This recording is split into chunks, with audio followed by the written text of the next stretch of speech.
Hello plant people, how are you guys doing today? If you're new around here, my name's Ashley and I'm a soil scientist. In today's video, we're doing nothing about plants, nothing about gardening. We're actually looking at a dehydrator.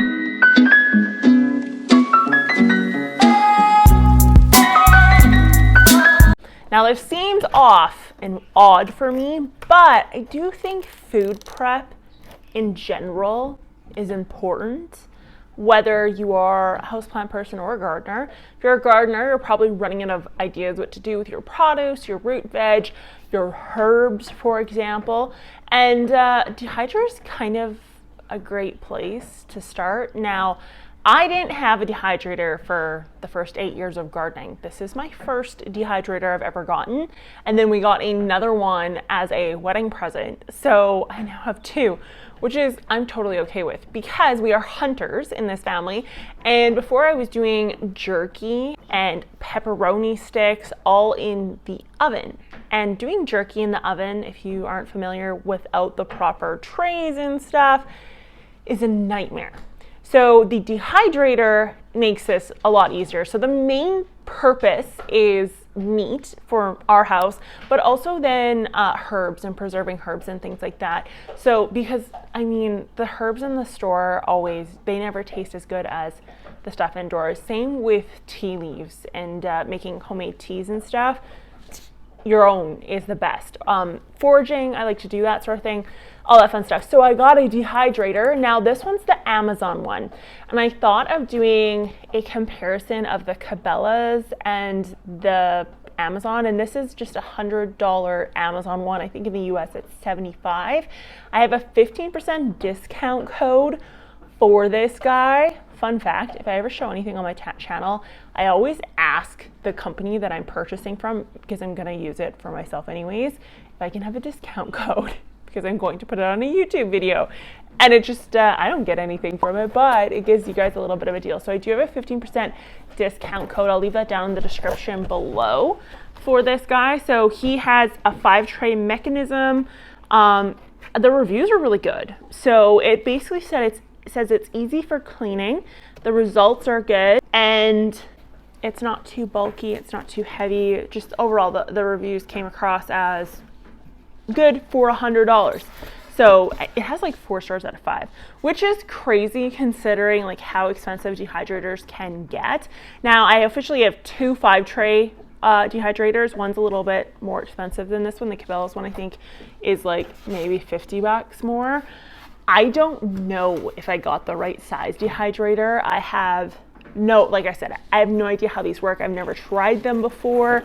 I'm getting them because I'm at my wit's end with processing deer sausage or deer jerky or deer pepperoni in the oven. It's just like, I'm not a huge meat person in general. It's more for Bob, but I don't like doing it. I'm being totally honest. Fun fact about me, actually, I was a restricted vegan for 2 years at one point. I know, that's weird. But I had to stop because I was a very bad vegan. I ended up getting very sick. I actually gained a lot of weight too, but that's what happened. I wasn't doing it right. Nothing wrong with veganism. I just wasn't doing it right. Never have gone back, but I will say I don't eat a ton of meat. And when I have to touch or process meat, it is just like a nightmare to me. So this is just gonna make my nightmare just a little less invasive. So this is the dehydrator here. I'm just gonna pull them out of the package. I'm probably not going to record me pulling it out of the package because it's going to be very loud and I know how irritating that can sound on a microphone. Okay, so here is the bad boy. So it's thin, which I think is normal for a dehydrator. I just wasn't expecting the levels to be that thin in a dehydrator, but it makes sense that they're thin because even when you Google online, like looking up how to make sun-dried tomatoes, which is what I'm doing here today, and I mean, it's a 1/4 inch is kind of like the thickest you want to go. So this is probably like it's in 1 inch. So it has quite a bit of give in it. So yeah, so that's what the front looks like. It has like a really basic monitor, timer, temperature in degrees Fahrenheit, which it sounds probably funny for Americans watching this. You're probably like, well, don't you use Celsius in Canada? No, our ovens, for the most part, every oven I have ever owned is all in Fahrenheit. Don't ask. It's a Canadian issue. We use both systems liberally. So yeah. Temperature, time, power on and off. That is super stupid simple. So I think there's different types of dehydrators and how they heat. This is a 360 heat. So my understanding is it blows heat up on the edges, and then it gets caught and then it goes down. So it's like flowing through in a circular dimension. I'm not trying to learn how to fly, I promise. So yeah, that's how that works. It has a clear top on it. No clips or anything. I don't think you need clips. I think that's pretty normal. It has ventilation on top too, so that would make sense why there's no clips, because it doesn't have to be airtight. Like I said, I'm total noob when it comes to this sort of thing. So I also have some grapes I want to make into raisins, but they're in the freezer and I feel like I probably have to thaw them first. So yeah. Banana peanut roll up. Oh, so they even have recipes in there. They have a beef jerky, making beef jerky kit as well. So hip hip hooray for that. All your cooking guides for all your different herbs, veggies, meats, fish. Oh, that's interesting. I might have to try that. I do have a question for anyone. If there's any, I know there are some First Nations, Canadians, or Americans, I would assume too, on this channel. If you guys have the recipe to the fish that you make, or even the name of the fish that you make, please let me know in the comments down below. I really, really want to try it. It's like where you have the fillet and then it looks like it's been dehydrated, but you guys cut like squares into it, but you leave the meat intact, and it's almost like you do like a salt over the top. I really need to know what that is, because Bob loves it and I have no idea what I'm looking for recipe wise. Like, I've looked up smoked fish, that's not it. I've looked up like pemmican, but I'm pretty sure that's beef jerky, so that wasn't it. I just remember I've looked for it. I don't know what it's called, so if someone could leave either the recipe to make that or the name of it in the comments down below, I'd really appreciate that, because our family most definitely wants to eat that. I just have no idea how to do it, and I'm assuming it involves a dehydrator of some sort. Hopefully not a smoker, because I don't have a smoker yet. I want one. I've always wanted one. Oh, so it lets you dry flowers in here too. So yeah, it's just a regular old dehydrator. Very, very cool. So the main unit, so the nice stainless steel finish part, actually is very nice. The stainless steel part on the bottom here cannot be submerged in water, but all of these trays, like literally all these trays, are all dishwasher safe. So you can put the whole thing in the dishwasher, which is perfect for me. So yeah, it just says if you are going to clean this main part, just use a damp cloth and thoroughly dry. But yeah, that's like super simple. Thank you from Sunglife. So they have a website too. It's not just their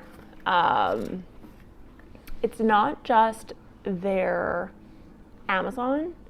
They also have a website, and there's a lot of survival prepper gear on there, which if you're camping, if you live in an area that has extreme weather fluctuations, such as where I am, it's never a bad idea to have backup things like portable power. This guy has portable power. He must have done like some sort of power bar review on YouTube. But yeah, they have a lot of just like survival gear and stuff, which I'm also really into as well. So I'm really into like the survival gear stuff. I've always loved camping. I've always loved knowing how to survive in the wilderness, homesteading. People call it prepping, but I don't think it's prepping. Like I look at it as more of a back to my roots type way of living, a simpler life type way of living. I've always been super into that, but I don't know, to me it's like so expensive to get into like the actual equipment you need for this sort of stuff, so I can't like go crazy with it. But anyways, yeah, long story short, so I'm gonna pull out one tray and I'm gonna fill it. I just want to see, okay, so it does tell you like which way is up, top side, the letters like bubbled on that and lifted. But yeah, these are like not bendable. It's like super strong stuff. So, okay, let's try this. So I did, sorry, my hand just got caught on the microphone. I did 1/4 inch tomatoes. The reason why they're 1/4 inch and not smaller is because Ashley decided that she should let these rot as long as possible so they're mush by the time I dehydrate them. Busy life. Okay, so I'm gonna stack these on the videos or like the images I've looked at. I literally noticed that everything's like really nicely spaced apart, and I feel like that's probably a way to dry them faster. But I want to see what I can fit on one tray first, and then I'll split it up, because I'm interested to see like how much surface area I'm working with here to know how much I could dry in the heat of the season. And so I'm going to be using this for herbs and things of that nature. When I see stuff on sale at the grocery store, that's what these tomatoes were. Like they're 50% off or whatever. I'm going to grab them and I'm going to dehydrate that food because A, it's cheaper. B, it's easier than freezing it. C, if I don't have time to can it, this is the faster option because I'm literally going to set it for 4 hours at 150 degrees Fahrenheit and then leave it for 4 hours and then dump it into a container. So I just see this as a way to store food for less, both from the garden and at the grocery store while it's cheap without it being canned or whatever else. So I know it seems like groceries are going up, which they are very clearly going up. And dehydrating food, if you talk, like one of my best friends actually is a chiropractor, and she's all into health and health food. She owns her own clinic, so she's got nutritionists and all that sort of thing working with her, and she knows that fruits and vegetables that are frozen, canned, dehydrated, all that's missing for the most part out of these fruits and vegetables are the water. And nutrient wise, everything's there. It has nowhere to go. It's stuck inside of that fruit or that vegetable. So you're not losing any of the nutrients. The nutrients just doesn't have water. It's dehydrated.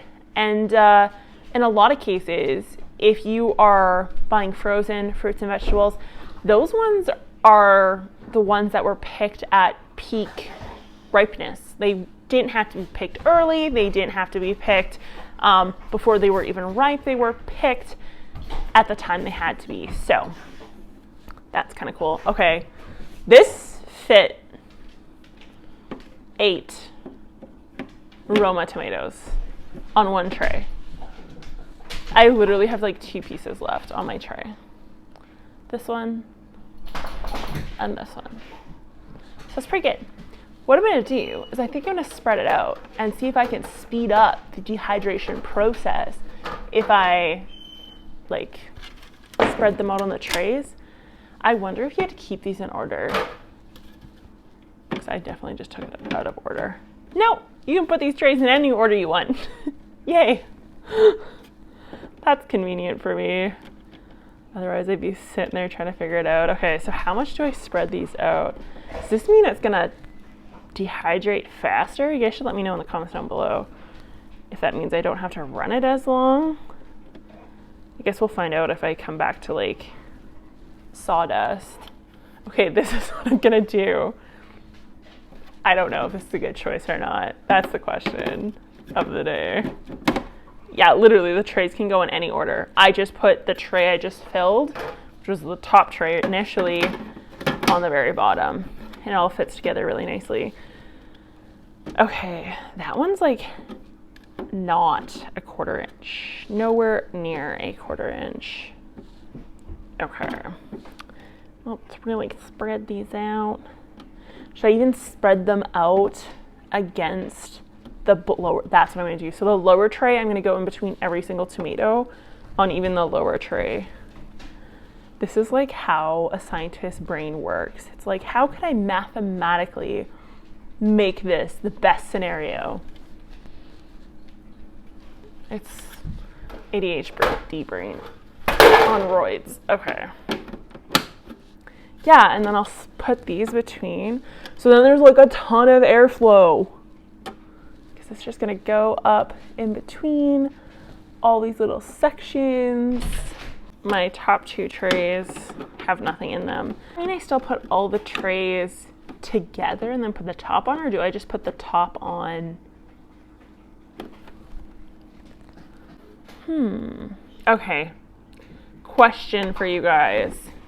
With your dehydrator, I think you can see this. Okay, so I have my, which let me in the comments below. I have my fruits and vegetables. Probably says in the instructions. I don't read the instructions. So I have my tomatoes here. I have 3 trays full of tomatoes.